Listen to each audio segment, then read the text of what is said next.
I'm walking. I'm from Australia. Anybody one day want to go to Australia? It's such a cool place. And I now live in LA. I'm a Southern California boy. So I only live about 4 hours from here. And today I'm going to tell you, man, I love freaking people out. One day I'm in a car. I'm in the front seat. I'm not driving, of course. Can you imagine if I'm driving a car?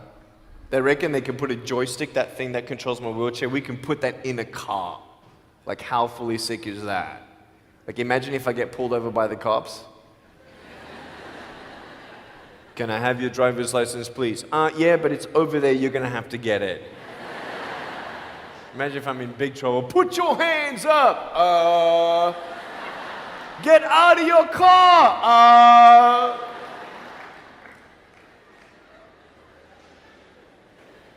So I'm in the front passenger seat, we're at the traffic lights, and this car comes up next to us, and this girl's looking at me. And I'm looking at her, she's looking at me, I'm looking at her, she's looking at me, I'm looking at her. All she sees is my head, right? She has no idea that I have no arms, no legs. So I'm thinking, cool. I'm gonna freak you out. So I get the seatbelt in my mouth, and I loosen it like this, so then I can freely move. And she's looking at me like, why are you eating your seatbelt? So I pull it, the belt is loose, I can move. Now she's looking at me, full 100% attention and focus. Now just imagine all you see is my head, all right? You might want to put up your hand up to your face to cut off the rest of my body, all right? So you can really see the effect. So just, that's it, exactly. Here we go, ready? I just did this.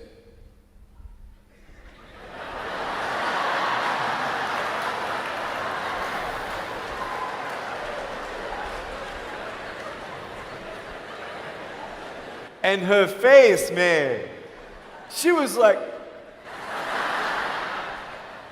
she nearly ran the red light, man. It was so good. My parents always said, Nick, you don't know what you can achieve until you try it. And the doctors looked at me and said, he's not going to walk, he's not going to go to school, he's not going to do anything in his life. And then my parents, they just loved me like crazy and said, you got to try.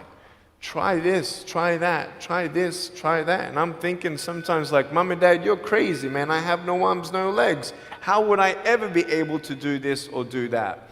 But they encouraged me and they loved me. And as human beings, we're waiting for stuff like that. We all want love. Everybody say love. Very good. We all want love. And, I went to school and I wanted to be cool, You go to school and you want to be accepted, And so you see these guys and you're like, oh, man, everyone swears like every third sentence, F this and F that and F and this and F. Like what? Like they think they're cool, And so I'm thinking, man, maybe I need to be like them to be cool. And then you compare each other with how we look, and I wish I was smarter, I wish I was taller, I wish I was shorter, I wish I was more popular, I wish I did this, I wish I didn't have that. I wish my life was different. That was me when I was about 8 years old. I looked at myself and I looked at everybody else, and everyone else had more than me. And I'm asking, why? Why me? Have you ever asked the why me questions, but get nowhere? If I had no answers from the doctors, and if I had no answers from my parents, I still have a choice every day in my life to keep going or give up.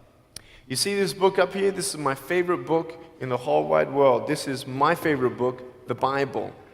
And here I am.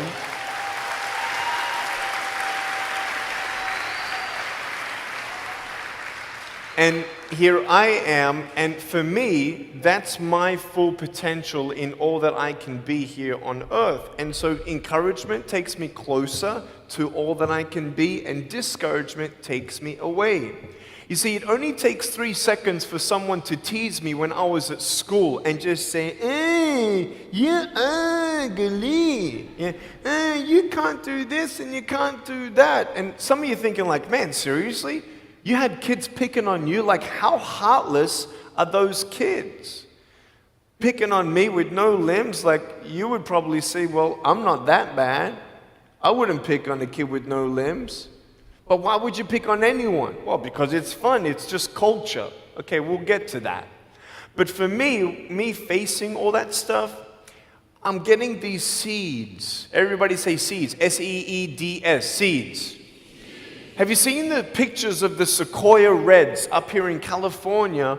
These huge trees. Like some of the trunks could be as nearly big as this room. I've seen those photos where they've actually dug out a tunnel in a trunk of a tree. You can drive a full-size SUV right through it. That all started with a little seed. If you leave a seed of lies in your heart and in your mind and you don't know the truth, if you don't know the truth, you will die with the lie. I started dying because I started believing what I was told. I want you to know the three things that I needed to come to in my life is the truth of my value, the truth of my purpose, and the truth of my destiny. I want you to know something. In our mind, we put ourselves down all the time. I want to ask you today, do you think I'm cool enough to be your friend? But I don't swear, I don't use the F-bomb. Am I still cool enough to be your friend? But I don't tease people. Am I still cool enough to be your friend? But I have no arms, no legs. Seriously.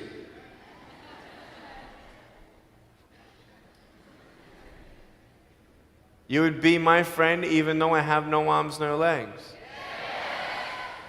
So you're telling me it actually doesn't matter, right? If it actually doesn't matter for how we look, then why do we tease each other for how we look if it actually doesn't matter? Why is it that we look ourselves in the mirror and we see ourselves, well, we're having fun. Oh yeah, man, we're just part of culture, man. There were 12 people one day teased me, taking me away from my hope. 12, 11, 10, 9, 8, 7, 6, 5, 4, 3, 2, 1. Don't worry, I won't fall off because if I did, I'll break my arm. But 12 people teased me one day, and I can put a pretty brave face on, but cry on the inside. For real. Oh, it doesn't hurt. Yeah, it hurts. There was this one bully. I became his target for 3 weeks. And every time I go by him, I was 13, he was 17. I was in my chair. I'm only 4'9" in my other chair, my old chair. He's like 6 something, so he's huge, right? So I'm looking up at him, and every time I go by him, he's like, hey, there's Nick. He has no... And you can imagine what he said. And I'm like, what's his problem, man? So I tried to avoid him, and I was so embarrassed. He would say it really loud, and everybody would be looking, and some would be laughing. I'm like, what is this guy's problem, man? So one day, after 3 weeks, I went up to him, and I said, hey. He's like, hey. I said, can you please stop it?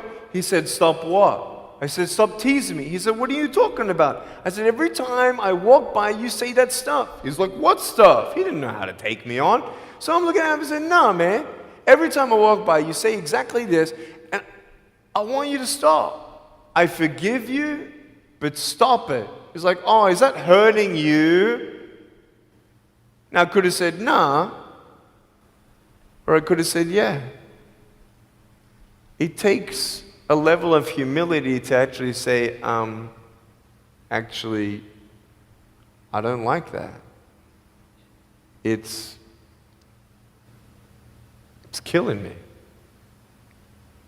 And I said, yeah, it's hurting me. He said, all right, I'm sorry, man. I was just, playing around. He said, give me a hug. He said, what? I said, give me a hug. He was like, all right. So I gave him a hug. I'm a hugging machine. We made the Guinness Book of World Records. 1,749 hugs in 1 year. We did it last year. My arms fell off, all right? The scary thing about hugging so many people is that anyone can just pick me up and take me home, all right? Like, what am I gonna do? Like, hit him or something? Like, pretty mean headbutt, right? I want you to know that you might be playing around. I could pretty much say that 98% of you have teased someone in your life. I tried to commit suicide because of people who thought they were having fun, not knowing the hell that I was going through. The people you're teasing, what if the person you're teasing is the person who's thinking of committing suicide? What if the person you're teasing is the one who's tried to commit suicide, who hates their life because of you? You don't know if the person you are teasing is the son or daughter of a drunk at home getting abused. And all they need is someone like you to keep on pushing them this way. We need hope. So find something else to do. Find positive things in your own life. I don't care about how you look. I will never, ever, ever tease you. I will never tease you. I could tease you. I could be tough. People thinking that bullying is tough. It ain't tough. My wheelchair, this is tough. This thing, man. I'll tell you something. You ready? This wheelchair. This thing's so tough. When my friend built this for me, he said, "You're gonna love it." I said, "What, does it go fast?" He said, "No, but it's tough." And I said, "Well, what do you mean?" He said, "You'll find out." The torque in these motors at the bottom, at the back, this thing, if someone's holding it, I'm telling you, it can go 90 degrees. I went 80 degrees up. All right, someone's holding me to make sure I don't tip back. My wife, she loves shopping with me because she just jumps on the back and we go shopping. Like, she just shops and shops because she doesn't drop, right? We just go and do it. It's fun. Now, what I tried one day to do, you'll never believe me, maybe you will, just know that every word that comes out of my mouth is not an exaggeration. One day, I needed to move a car. So I got my wife to put my car, my 66 Chevelle, in neutral. It's a 2.5-ton car, and I backed it back with this thing. Just like this, like nothing. This thing is tough.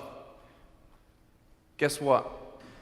The definition of tough means it's strong. To show your strength, you need to do something that's difficult. I would sound so stupid if I said, "Hey guys, I got a Matchbox car one day and I got some fishing line and I towed that Matchbox car all around all day. How tough is my BMW?" That's stupid. That's the same thing with bullying. You think you're tough? You're trying to show your strength? That's not your strength.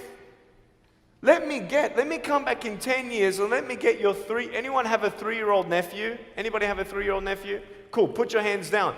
I will get any one of your 3-year-old nephews, bring them tomorrow night at where I'm speaking, and we're gonna put him up on stage and let me show you how tough I am. We'll get your 3-year-old nephew and we'll put him up here on the table and let me tease him. Let me show you how tough I am.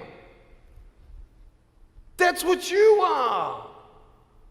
I could pick on you, you biggest bullies. I could pick on anything you like, any singer, any music that you like. I could tease you. I could tease your family. I could tease your friends. I could tease about the movies that you think are really cool. I could tease anything about you. I could tease you about your nose, your eyes, your teeth, your chin, your hair, your ears, your elbows, your knees, your whatever, man. I can tease you about anything. It ain't hard, just like you can tease me. You want to know what tough is? Go to the people you teased and say sorry. You want to know what tough is? Go up to the people who still tease you and say, "Hey, stop it. I forgive you, but please stop it." That's tough. I want you to know something, the truth of who you are. I don't care what job you get. I don't care. I don't care how smart you are, everyone. I don't care. I don't care. I love you and I believe in you. I don't care if you end up being a janitor in this school. I'll tell you why. Because the janitor in my high school inspired me to be a speaker. He changed my life. He said, you should be a speaker. You know what I said? You're crazy. He said, no, really, you need to be a speaker. I said, stop it, man. 4 months later, he twisted my arm, and I said, yes. I spoke in front of 10 people, then another 10, then another 10, then I found myself in front of 300 sophomore students. And 3 minutes into my speech, half the girls were crying, and one girl in the middle of the room started weeping, and she put up her hand and she said, I'm so sorry, can I come up there and give you a hug? And in front of everybody, she came up and she hugged me and she cried on my shoulder and she whispered in this ear, thank you, thank you, thank you. No one's ever told me that they love me. No one's ever told me that I'm beautiful the way that I am. It was because my parents told me that I was beautiful that I'm still here. Some of you don't have those parents, and that's why I'm here. I love you, and you're beautiful just the way you are. Never, ever give up.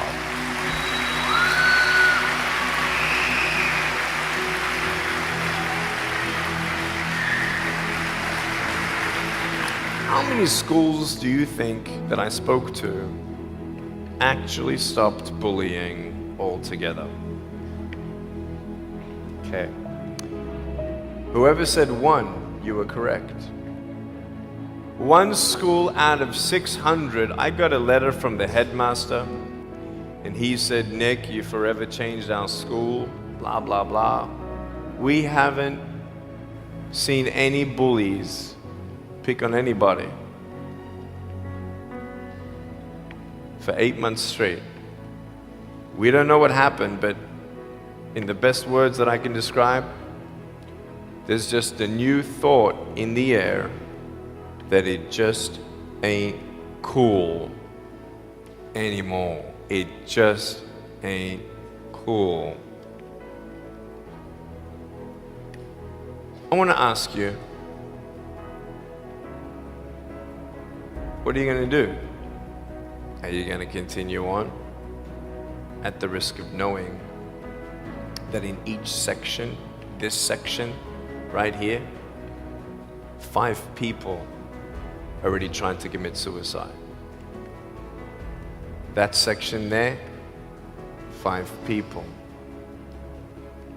When you extrapolate it out, what if the person you're teasing is one of those, and you have no idea? Would you find something else to do? So, the change is up to you.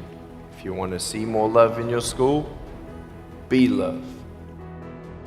If 50% of the school come together and say, you know what, it just ain't cool anymore, the people who think it's still cool, every time they look down upon you, I want you to imagine my face looking at you. Because I'm telling you, everyone you're teasing is my brother and my sister. And you're my brother and you're my sister. And I'm asking you to stop. Love yourself a bit more. Love each other a lot more.